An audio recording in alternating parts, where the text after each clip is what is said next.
Good morning, ladies and gentlemen. Welcome back to another episode here on African Confessions. The following story that you're going to be listening to, it comes from a translation of a message that I received, and the translation, it reads like this. Hello, Brother Nashi, how are you? Can you please post my own story as hidden identity? I have come here because I want to share with you my own confession. So this is what happened to me. I really never wanted to become a witch in my life, but it was a life that was chosen for me. And my grandmother, she used to tell me that you are supposed to be proud of who you are. You are supposed to be proud of the spirit that has followed your family for many, many years. Therefore, I am proud that I am a witch, and I am proud of the work that I am doing. If I wanted, I could have gotten married to a man that is very wealthy, a businessman even, but that will not help me in my mission. For the mission that was given to me by my own God was a mission to make sure that the families that I will be working for as a maid, if it happens that amongst their children there is one who was born with a gift, I have to make sure that the child is brought to our kingdom, and I have to initiate that child when he or she is still very young. As I am speaking with you right now, at the place where I am working, they have their daughter whom I initiated when she was only 14 years old. They don't even know that their daughter is a full-time witch. The reason as to why I had to work for this family, it was because of my madam boss's brother. So he is a ritualist. So him being a ritualist, there was a time in the family when all of my madam boss's relatives said that they wanted to go to a traditional healer, a pastor or a prophet, to see what was really going on in the family. Why were people dying like that? So he was scared that he was going to be exposed. That was when he started going around in secret, visiting healers as well as prophets. So one of my mother's young sister, she stays here in Harare, and she works as a traditional healer as well as a prophet, depending on what you want from her. So he went there and he spoke with my auntie, and he told my auntie that this was what was going to happen. People would go to consult, and he was scared that he was going to get caught.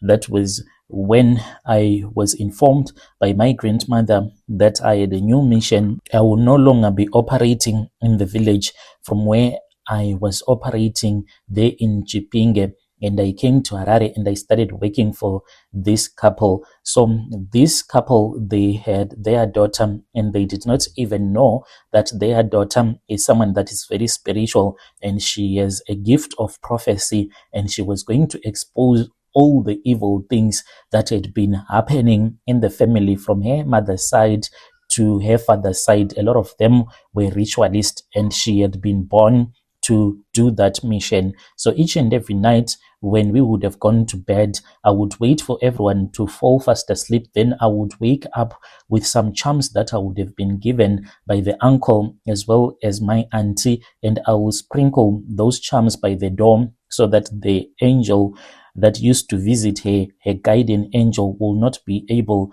to enter into her room, and she won't have any dreams where it will be revealed to her that there are people in the family from her mother's side, including her father's side, that were ritualists, and she was supposed to expose them. So in time, that was when I started going into her room as a cat, and I would enter into her dreams to make her dream about me and him having fun and just going around the graves until she was used to it. And then I started to go with her physically, and I initiated her into witchcraft.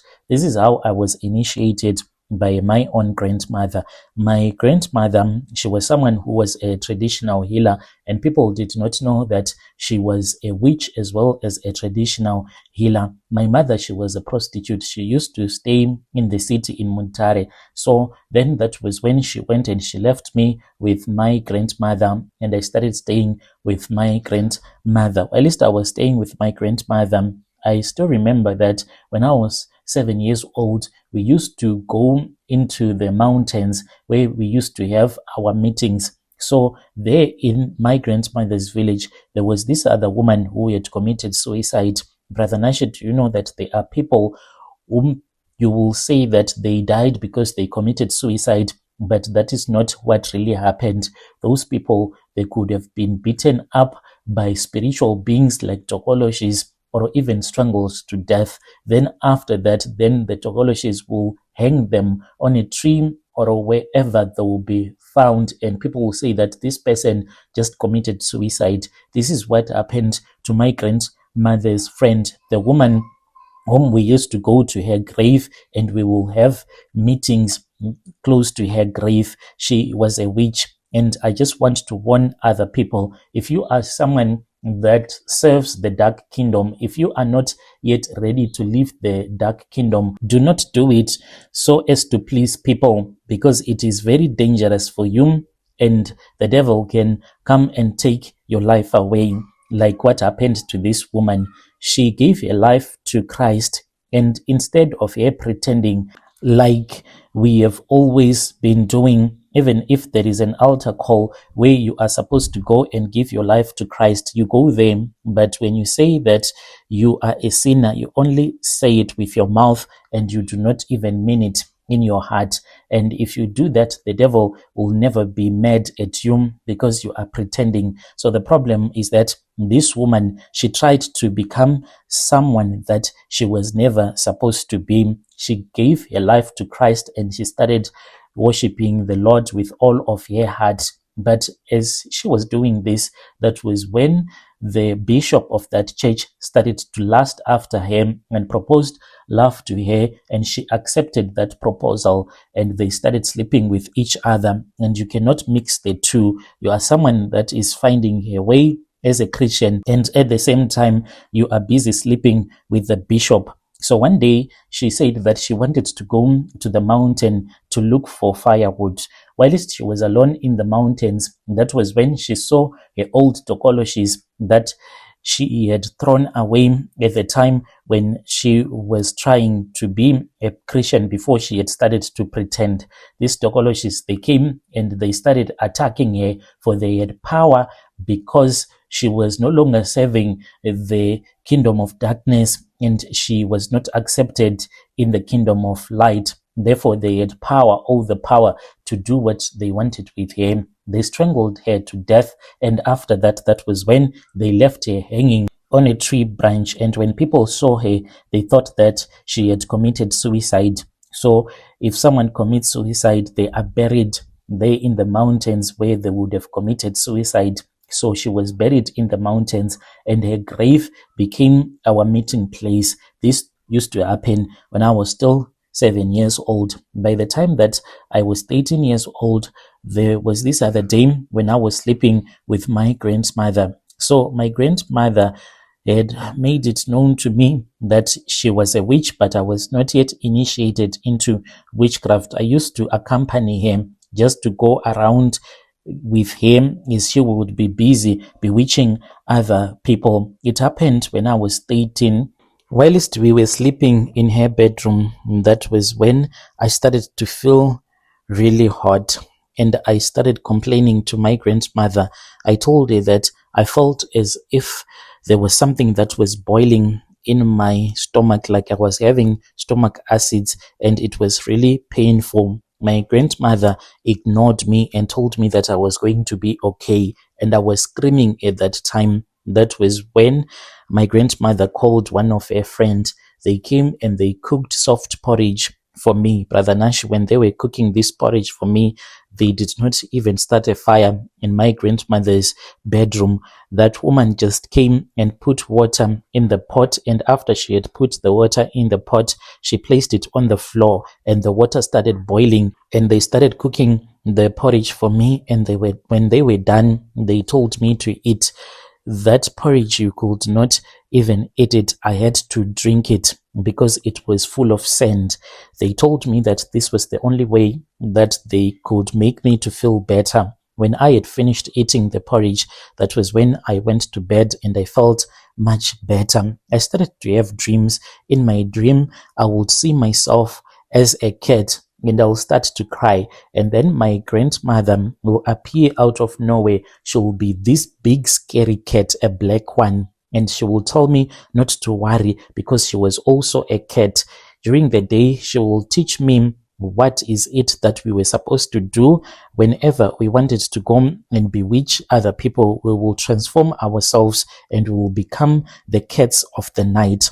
I became a maid when I was 20, not because I had to, but it was my mission that was given to me. So that was when I came to Harare. When I came to Harare, what I liked about the couple that I am working for, like they pretend to be Christians, so they use fake tongues when they pray. They use loud prayers. They listen to prophecies on Facebook as well as on YouTube, thinking that this is what makes them to have the covering of the Lord. Yet they are not true Christians. They are lukewarm Christians. They think that their house is covered by God, but the house is not covered by any real power at all. It is quite easy to do whatever that I want at their house. I have made their house to be my altar.